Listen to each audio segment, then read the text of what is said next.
Hello, BookTube, and welcome back to Epic Comic Book Wednesday. This is a collaboration between Michael K. Vaughan and myself, where we combine the forces of stately Vaughan Manor and Hyde Cottage to talk about comic books or comic book related subjects. And today is a comic book related subject. We are talking, it's a huge subject. We could actually have done a year on it. It's comic books adapted to movies. And if we can get our ducks in a row, there'll be a part two where we talk together on camera, which for I believe is the first time, about comic books adapted to the small screen, to TV. But for today, it's the big one. It's movies. I'll leave a link to Michael's video down below. It is just predictable coincidence that our introduction to superheroes on the big screen is the exact same thing.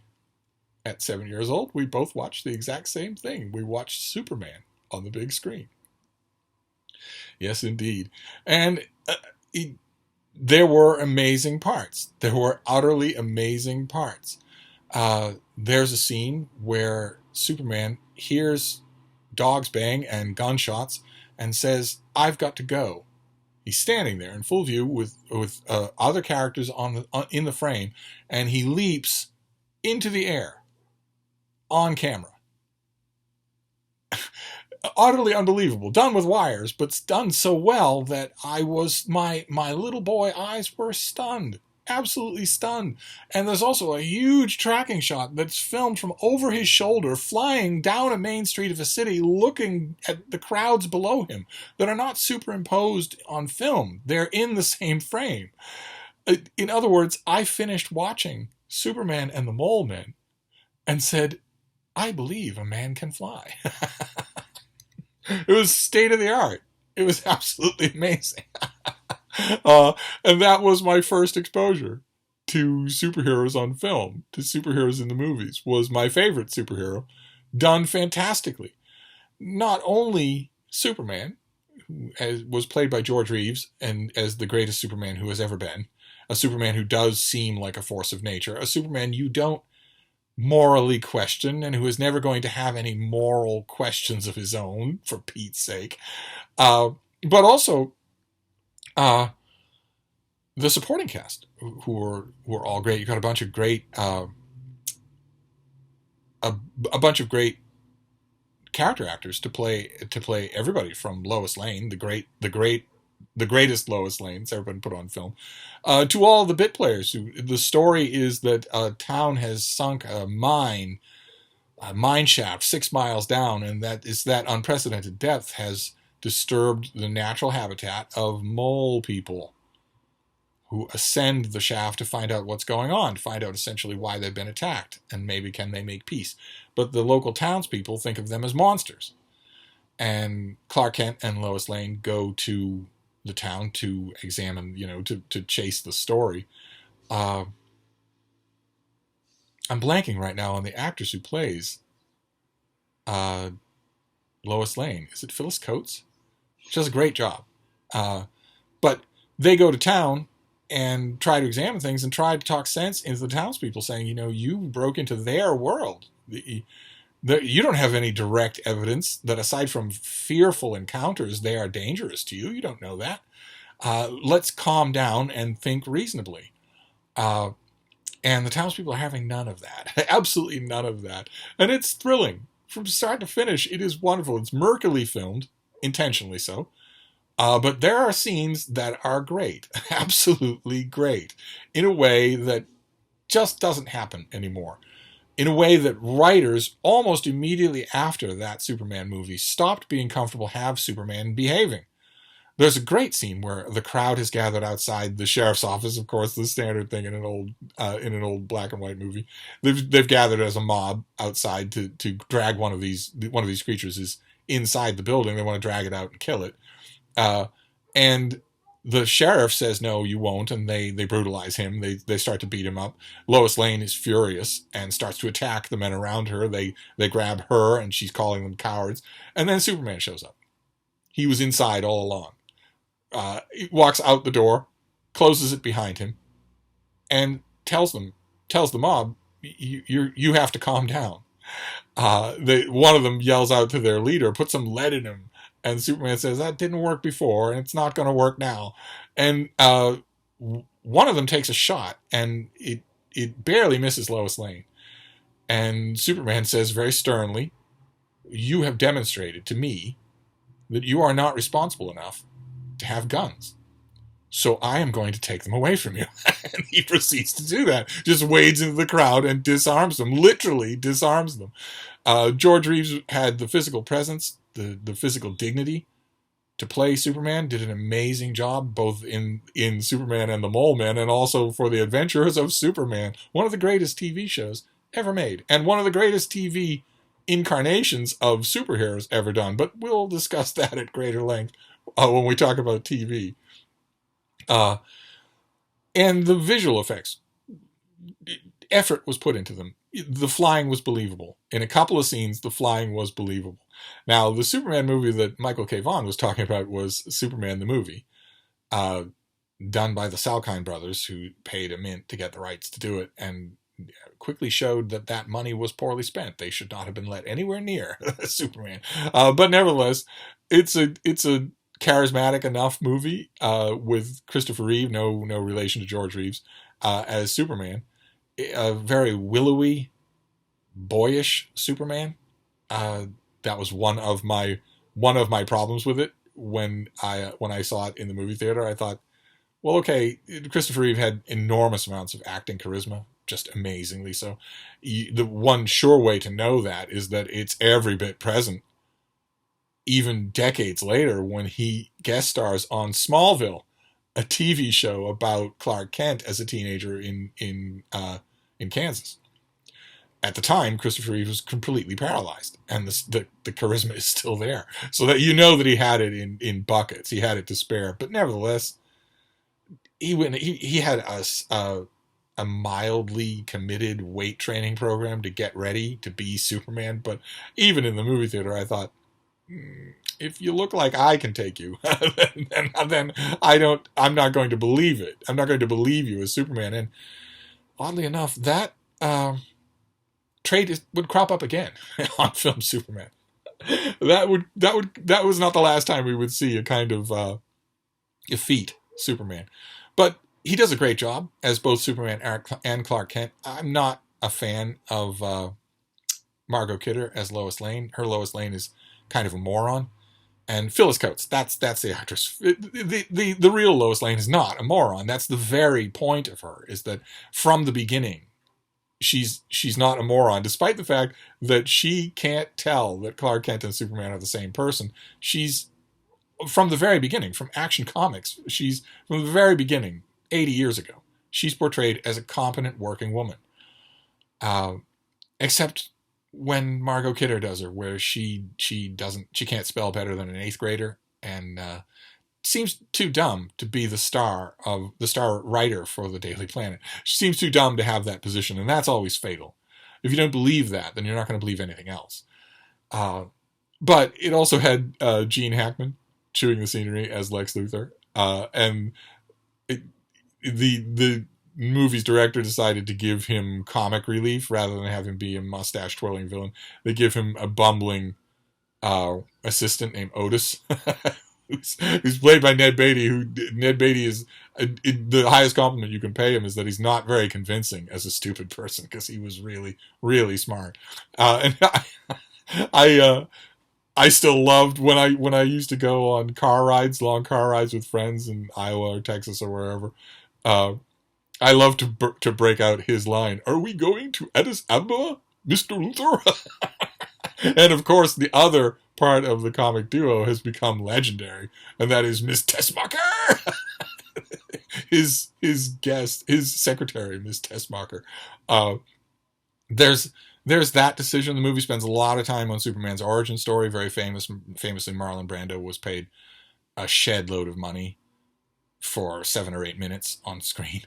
7 or 8 minutes that are awful, that are catastrophically bad, not just for how bad a job he does, but also for the tone they set, the quasi-religious messianic tone that they set, which has burdened the character ever since. It's unrecognizable. It's completely irreconcilable with the ordinary, stern, beat cop superhero that George Reeves played, and that Superman should be played as. Instead, you've got a messianic tone is set that is deadly. That also will crop up again. And the first half of the movie is the first third of the movie is Superman's origin story. It's Clark Kent as a boy in Smallville, and then we get Superman in the adult world. And Michael Havon in his video, he makes mention a couple of times of bits in movies, either dopey bits, or the contrasting would be great bits that really you remember, even though the rest of the movie wasn't as good as the bit. For me, Superman, the original Superman movie, has one of those bits. Absolutely, the helicopter rescue scene is one of my favorite sequences in any superhero movie ever made. I can watch it endlessly, just endlessly, where Lois Lane is dangling from a damaged helicopter, teetering on the edge of a roof of a skyscraper. She's holding on by a seatbelt. She's going to fall to her death. No one has ever seen Superman before. No, as far as she or anyone else is concerned, nothing could possibly save her. When Clark Kent decides, I've waited long enough, it's time for my public appearance, and he changes into Superman, and just as she is losing her grip on the seatbelt and falling just into open air along the side of the building, all of a sudden the people in the crowd are saying, "What's that?" Because something is flying up from the ground to greet her. Superman catches her and says, "Don't worry, miss, I've got you." And she says, "You've got me. Who's got you?" And he just smiles and keeps flying towards the top of the building as the helicopter breaks the foundation. It breaks the concrete of the top of the building and plummets towards them. She's assuming that they're both completely doomed. He effortlessly catches it and carries them both up to the roof as the music swells and the crowd goes wild. That is pure Superman. That moment is pure Superman. I loved it. There's not a lot about that movie that I unconditionally love, but I love that. I love that moment, absolutely. And so I was happy. Briefly, with superhero movies, I was happy. Because Superman and the Mole Man is terrific. And Superman, the movie, it's not... I look at it and my first reaction was, well, this isn't my Superman. My Superman is an adult. He's someone that you don't want to cross. He's someone who, when he speaks, you listen. Not just for his physical authority, but for his moral authority. That is Superman, as far as I'm concerned. This guy looks like he went to Woodstock. But I can live with it because the special effects were amazing. And then my joy was dashed. Because then another movie came out. Michael Keaton's Batman movie came out. And it's awful. Just terrible. It's terrible from beginning to end. I know that is howling into the wind. That movie has as confirmed a dude bro fan base as any movie I have ever seen. People literally cannot see how bad it is. Now, I howled in outrage at the end of the Superman movie, the Christopher Reeve Superman movie. I howled in outrage at the end of that movie because it showed the infestation of the virus of Stan Lee. Stan Lee took over Marvel Comics and decided that in his superhero comics, not only was continuity shared, so a disaster that struck the Avengers might have repercussions for the Fantastic Four or Thor or Spider-Man, but also that there were consequences, that things would happen and they would change the world of the comic for the next issue and all subsequent issues. That's ridiculous. And it was alien to my first 30 years of reading comic books. Completely alien. Both of those things were, but especially the consequences thing. Because as I've mentioned before in Comic Book Wednesdays, once you introduce that element, you have no choice but to try and keep upping the ante. You have no choice but to keep shocking even more. Once you introduce stakes into superhero comics, once it's not just putting the Penguin in jail, then the sky's the limit in terms of the sacrilege that you can introduce. And that happened in Superman the movie. Lois Lane dies. Lois Lane doesn't die. No. Lois Lane doesn't die. Perry White doesn't die. Jimmy Olsen doesn't die. Nobody dies. The supporting characters don't die. Even the villains don't die, no matter how many times you blow them up in a mine shaft. They turn up, 2 issues later with some crappy excuse. But nobody dies. In a superhero comic, people die in real life. You don't get enough of that in real life. Lois Lane dies at the end of the Superman movie, and because it's a Salkind show, People, they love it, the big monkey. Because it's a Salkind production, they just give Superman the ability to change that. Preposterous. But I thought, all right, okay, fine, that's all right. And Superman 2 also had some utterly delightful moments. Gene Hackman comes back as Lex Luthor. There is no Marlon Brando, bloating up the scenery. And Terrence Stamp comes on as General Zod, a Kryptonian villain. In other words, someone every bit as powerful as Superman. And the movie has a lot of fun. And it builds up to something that you know is coming, and that at the time that that movie came out, I wasn't sure it could be done in any way with real people. Ray Harryhausen maybe could do it, but with real people, I wasn't. When you introduce a trio of Kryptonian villains they escape the Phantom Zone, and you will bow down before me, Jor-El, both you, and one day your heirs. Once you introduce a trio of Kryptonians into Earth, then the climax writes itself. They have to fight Superman. And I remember when I first read about that movie in Starlog magazine, I thought, well, there's no way that you could do that. There's no special effects budget in the world that could make you do that. You'd have to have flying, super strong, invulnerable characters punching and fighting each other in the middle of Metropolis. There's no way you could make that believable. And the movie largely does. I mean, to our eyes now, accustomed to new special effects and CGI, the movements all seem very slow. But the fight largely works. And Gene Hackman deadpans a line in the middle of it. I never thought this thing would go the distance. But then Batman happens. And the studio decided to cast Michael Keaton, a comedian, comic actor, as Batman, the grimmest and darkest superhero of them all. And when I read that, I thought, well, there's no possible way that will work. And I was completely right. No one is going to listen to that. No one is going to believe that. The movie has a weird psychological hold on everybody who's ever watched it, to the extent that a 150-year-old Michael Keaton is back as Batman in the doomed Flash movie. I don't understand. I don't understand that at all. He's terrible, both as Bruce Wayne and as Batman. He's terrible. And the movie is also terrible. Incredibly pocky and pokey, poorly filmed, just poorly conceived in every way. And the worst part of it is that they aped Superman the movie. Let's get a serious heavyweight actor to play the villain. That sometimes can work, but a lot of times it can't. And it doesn't. In Batman, they got Jack Nicholson to play the Joker. And he is ridiculous, and not in a good way. He's not a Joker that you take seriously at all.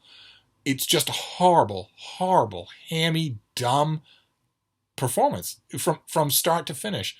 The start is bad enough. I don't know the words to describe it. Nicholson's Joker is a joke, and all of that's going to sound like, well, that's perfect, but it's not. It's laughable. It's stupid. That's the beginning. And then the ending is you kill the Joker. At the end of Batman, the Joker dies.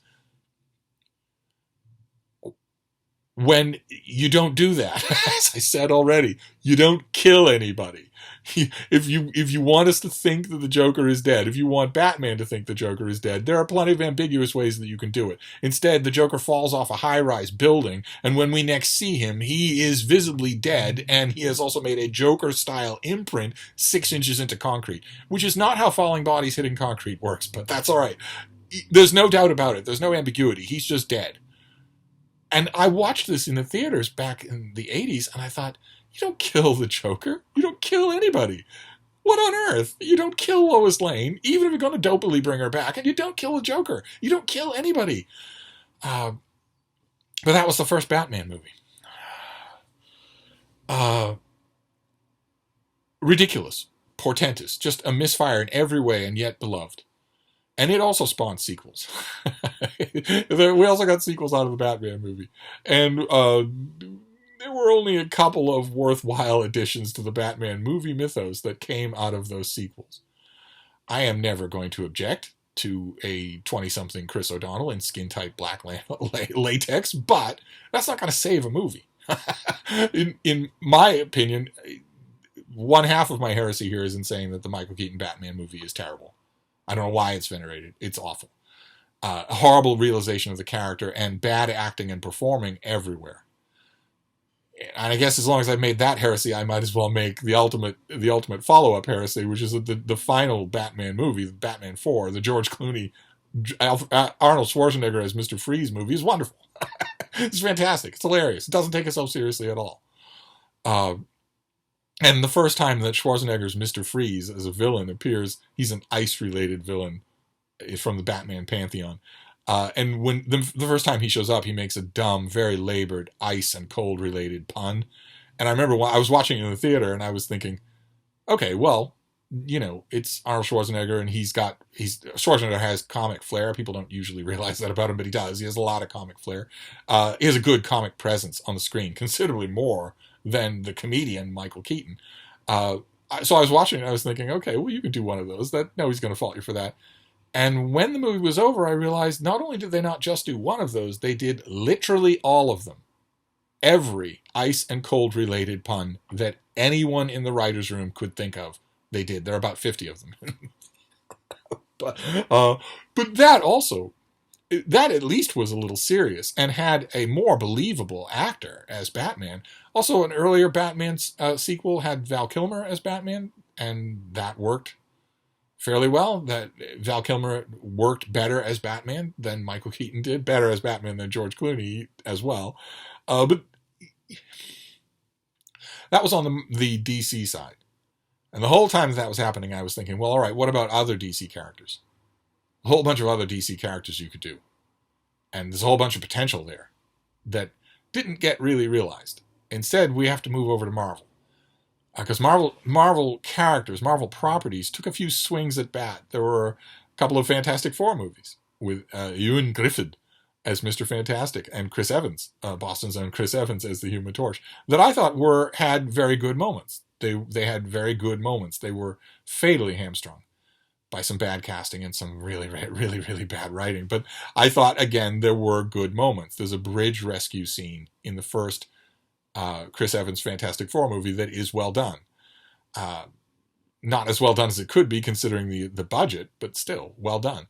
At the same time, there were also X-Men movies coming out from Sony that were, again, fairly well done. They took themselves seriously. They were wonderfully cast, pretty much down the line. And again, my heresy extends to the first X-Men movie. Because there's a scene, there's a line, there's a bit of dialogue that everybody hates. Everybody loves to hate it. I think it's fantastic. Where the Toad is an evil villain. He's a D-rate villain in the X-Men comic books. He has virtually no powers at all except that he can hop. But in the movie, he somehow made this slayer of men, someone who can demolish the whole team almost by himself. And at one point, he faces off against a very angry Aurora Monroe, Storm, who controls the weather. And it's a very good scene. The winds that she generates are so strong he can't even stand up.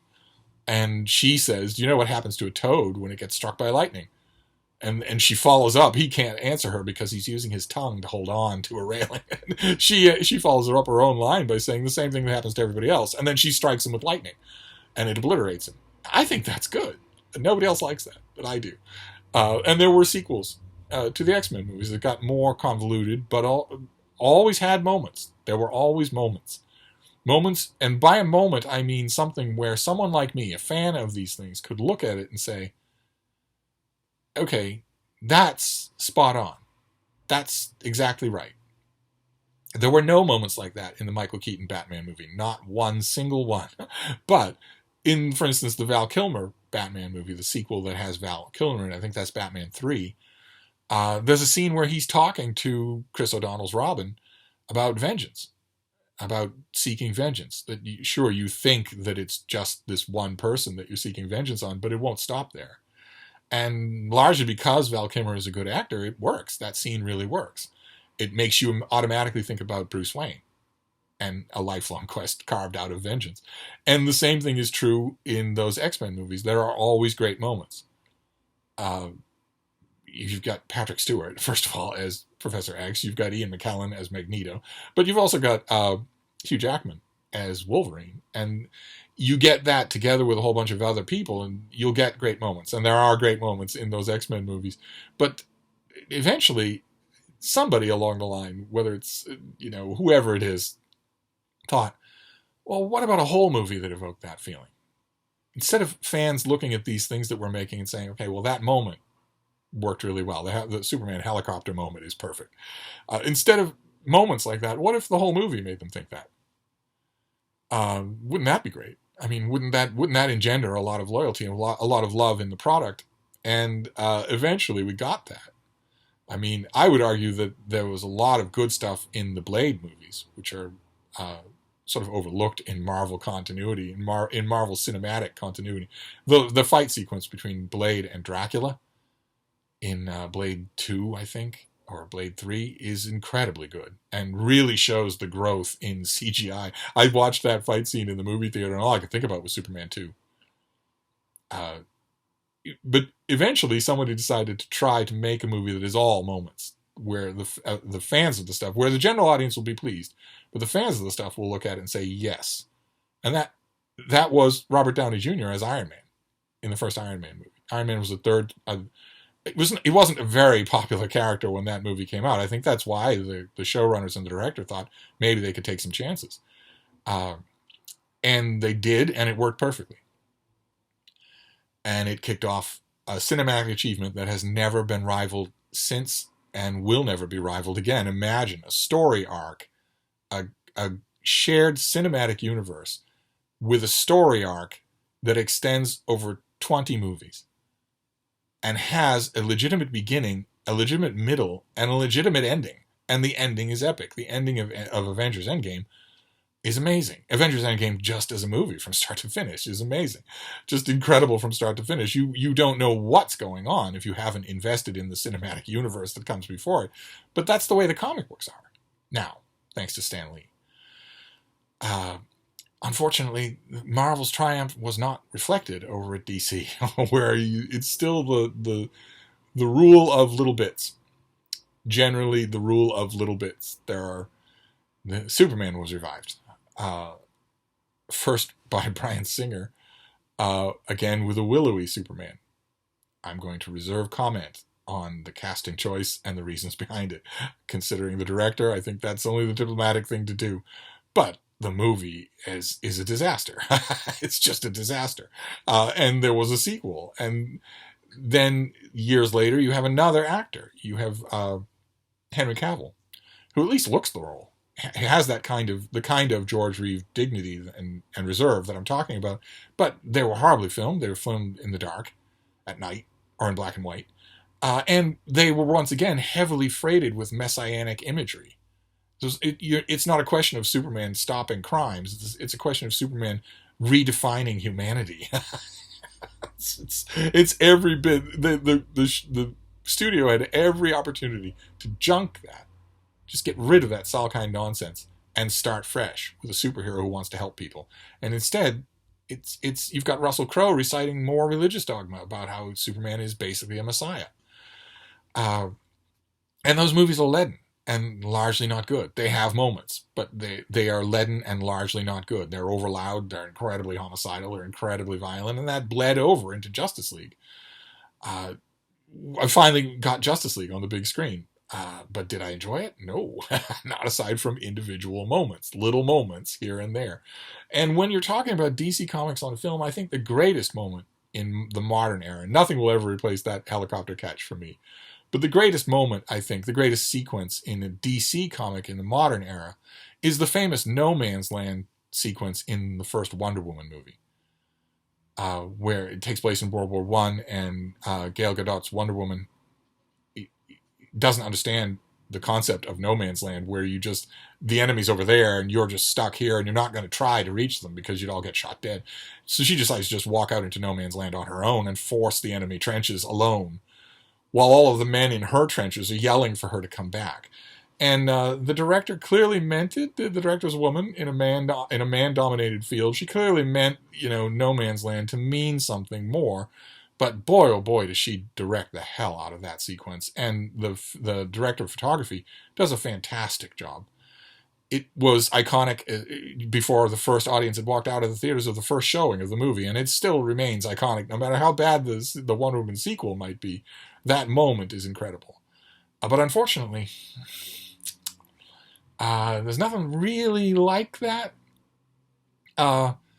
for DC movies that last the whole movie, which is kind of the point. That you kind of have to do that. I don't know of a DC movie that does that for the whole length of a movie, and that's a shame. And I think it means that you sort of have to rethink things from the bottom up, and maybe see where you went wrong.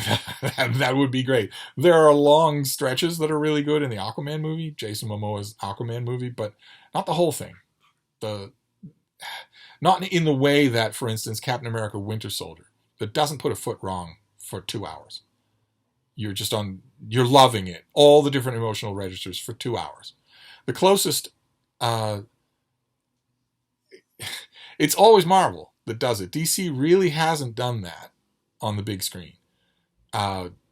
Whereas Marvel does it reliably. They don't always fill. A movie's not always completely on, I would argue. Like Michael mentions in his video that there are some great moments in Spider-Man No Way Home. I agree. There's a lot of really annoying, dumb moments in that movie, but there are also great moments in it.